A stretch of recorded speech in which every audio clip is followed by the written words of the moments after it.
Uma arma descartável. Essa era a única função planejada para a submetralhadora M3. Quando os soldados americanos receberam as primeiras caixas, a reação foi unânime. Vontade de jogar aquilo no lixo imediatamente. Mas a guerra não segue desejos pessoais. Por que essa peça de metal estampado permaneceu em serviço muito além do previsto? A resposta envolve economia bruta, sangue e uma necessidade desesperada de armar milhões. O problema começou com o luxo. Os Estados Unidos entraram na Segunda Guerra Mundial empunhando a Thompson. Era uma arma magnífica, madeira polida, aço usinado a partir de blocos sólidos, calibre 45 ACP. Ao segurar uma Thompson, o soldado sentia o peso da qualidade. Entregava um poder de fogo devastador, mas qualidade custa caro. No início do conflito, o preço de uma única unidade girava em torno de $200. Ajustando para a inflação atual, isso equivale a cerca de $3.400 por soldado.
Mas na prática, era uma ferramenta de morte barata e funcional.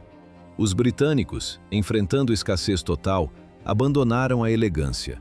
Usaram chapas de metal estampado, soldas grosseiras, tubos de encanamento. Não havia beleza. Havia apenas a capacidade de cuspir balas e matar o inimigo. E, crucialmente, custava centavos e ficava pronta em minutos.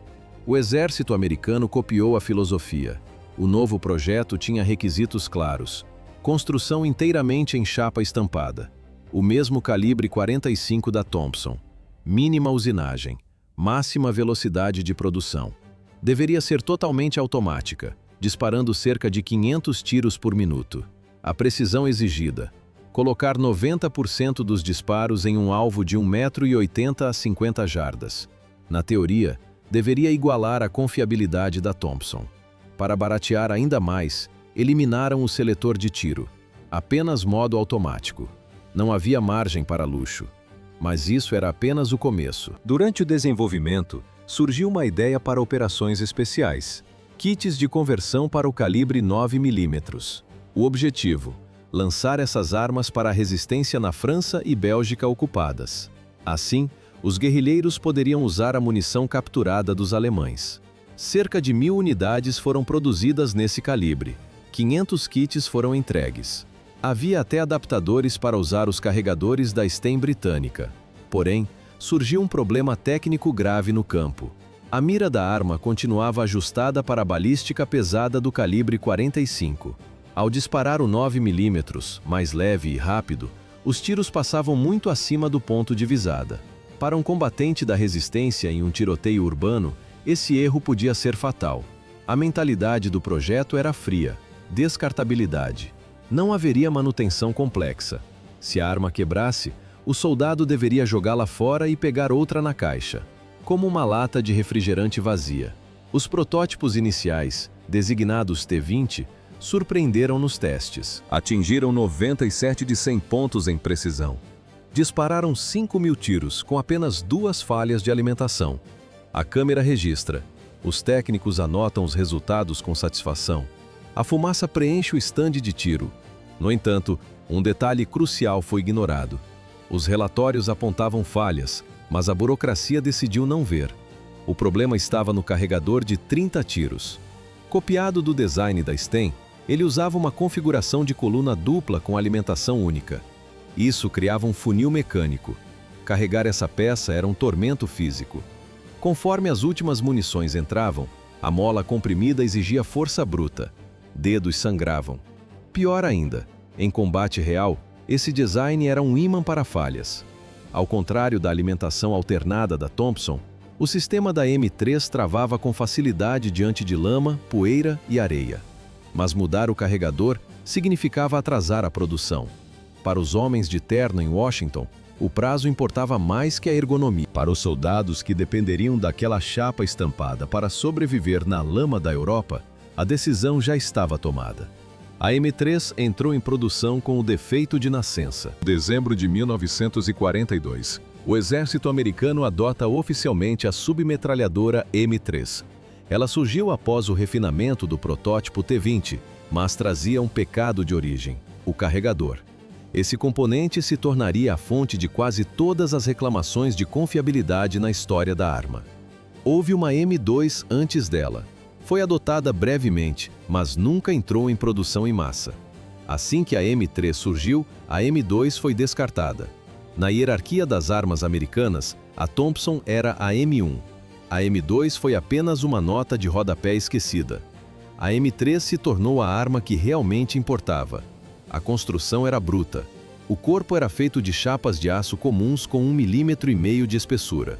O receptor consistia em duas metades estampadas e soldadas. Uma costura de solda percorria toda a circunferência da arma. Apenas o cano, o ferrolho e o mecanismo de disparo exigiam usinagem de precisão.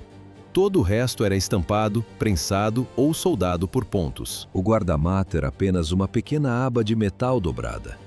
As soldas não eram bonitas, eram funcionais. Elas precisavam apenas segurar a estrutura unida. O cano utilizava a técnica de conformação a frio, o mesmo método barato usado pelos britânicos na metralhadora Sten. $21. Esse era o custo de uma M3 completa na linha de produção. Em valores corrigidos, isso equivale a cerca de $273 atuais. Algumas fontes indicam custos ainda menores, chegando a $15 por unidade. Era drasticamente mais barata que a Thompson. O visual explicava o apelido. Olhando para a arma ao lado de uma engraxadeira de mecânico, a semelhança era óbvia. Daí surgiu o nome Greasy Gun. Outros a chamavam de pesadelo do enanador, ou decoradora de bolos. Mas Greasy Gun foi o nome que ficou na história. A cadência de tiro era típica. A M3 disparava entre 350 a 450 tiros por minuto. Era uma das taxas mais lentas de toda a guerra. Enquanto outras armas disparavam 800 tiros por minuto, a M3 era pausada. Isso facilitava o controle do gatilho. Atiradores experientes conseguiam disparar tiros únicos ou rajadas curtas com facilidade, mesmo usando o pesado calibre .45. O alcance era limitado. O manual previa até 100 jardas, mas na prática, o limite realista em combate era de 50 jardas. A segurança também era rudimentar. O sistema consistia apenas em uma tampa articulada sobre a janela de ejeção. Quando fechada, ela travava o ferrolho. Se a tampa estivesse fechada, a arma não disparava. Havia um problema crítico nesse design. A tampa de metal dobrava facilmente se a arma caísse no chão. Uma queda e o sistema de segurança ficava inutilizado. O projeto seguiu eliminando o que era essencial. A M3 original tinha uma alavanca de armar no lado direito, mas o mecanismo quebrava constantemente no campo. A solução dos engenheiros foi radical: remover a alavanca por completo. No modelo atualizado, o ferrolho tinha apenas um buraco esculpido. O soldado precisava enfiar o dedo ali e puxar o ferrolho para trás manualmente. Na filmagem, nota-se: o soldado precisa de força bruta para operar o mecanismo. Imagine fazer isso durante um tiroteio, com as mãos cobertas de lama e sangue, tentando puxar um ferrolho de metal fervendo após disparar vários carregadores. A intenção era criar uma arma descartável, mas, no meio do caminho, o comando mudou de ideia. Quando a M3 chegou à linha de frente, não havia peças de reposição. Não existiam ferramentas específicas para os soldados. O exército acreditou que uma arma tão barata não precisaria de manutenção. Em 1944, o erro ficou claro. A escassez de peças era total. Os armeiros tiveram que improvisar soluções para manter as unidades operacionais. A coronha seguia a mesma lógica de simplicidade. Era feita de arame de aço e podia ser recolhida. Isso tornava a arma compacta para tripulações de tanques e tropas de apoio. A mira traseira era apenas um pedaço de chapa dobrado em 90 graus e soldado ao corpo. A mira frontal era uma lâmina simples. Ambas eram fixas e calibradas para 100 jardas. Nas versões iniciais, as miras eram frágeis. Se a arma batesse em algum lugar ou enganchasse no equipamento, as miras entortavam. O destino da M3 estava selado pela sua própria simplicidade. Qual foi a reação dos soldados ao segurarem a M3 pela primeira vez? O impacto inicial foi negativo. O segundo também. A arma parecia barata, mal acabada e rudimentar. Na verdade, ela era exatamente isso. Como substituir a Thompson por uma peça de metal prensado? O contraste era gritante. A Thompson era um símbolo de qualidade. A M3 parecia um brinquedo de oficina, mas a decisão estava tomada. O batismo de fogo aconteceu na Normandia. Paraquedistas das divisões 82 e 101 saltaram no dia D carregando a nova submetralhadora. No campo de batalha, os defeitos teóricos viraram problemas reais. Os relatórios que chegavam do fronte eram frustrantes. O botão de liberação do carregador era sensível demais. Bastava um esbarrão para a munição cair no chão. O exército precisou agir rápido. Adicionaram uma proteção ao redor do botão, melhoraram levemente a coronha e modificaram o ejetor. Pequenos ajustes para uma arma que ainda apresentava riscos. Havia um perigo crítico. O disparo acidental por queda.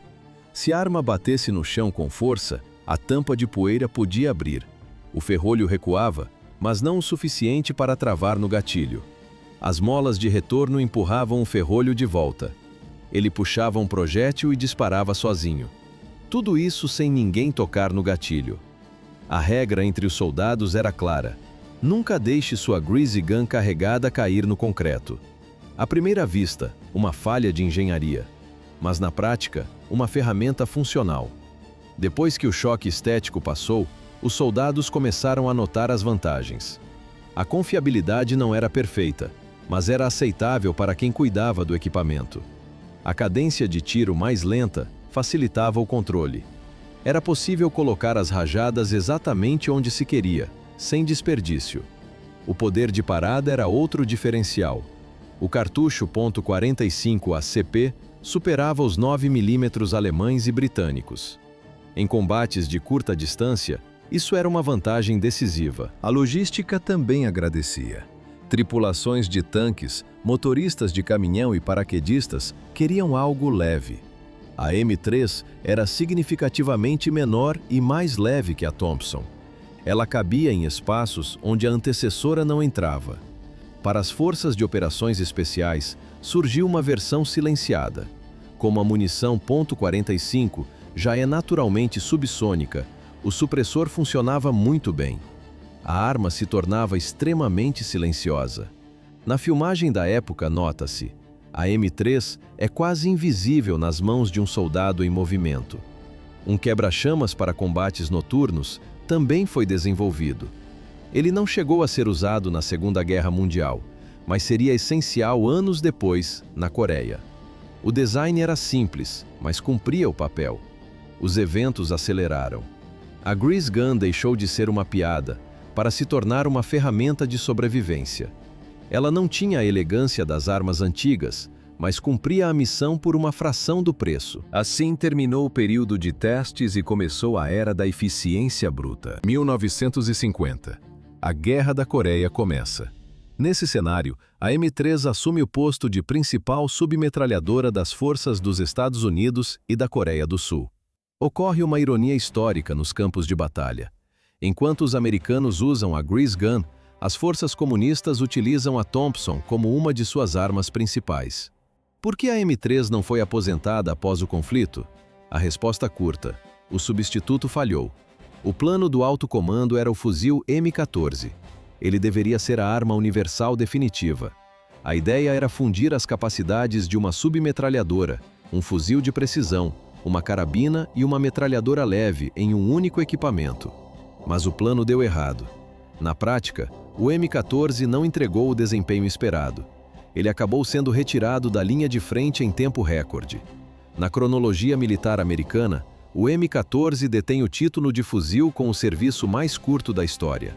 À primeira vista, a M3 parecia obsoleta, mas na prática, ela sobreviveu. A Grease Gun continuou presente na Guerra do Vietnã. O tempo passou, mas a arma permaneceu nos arsenais.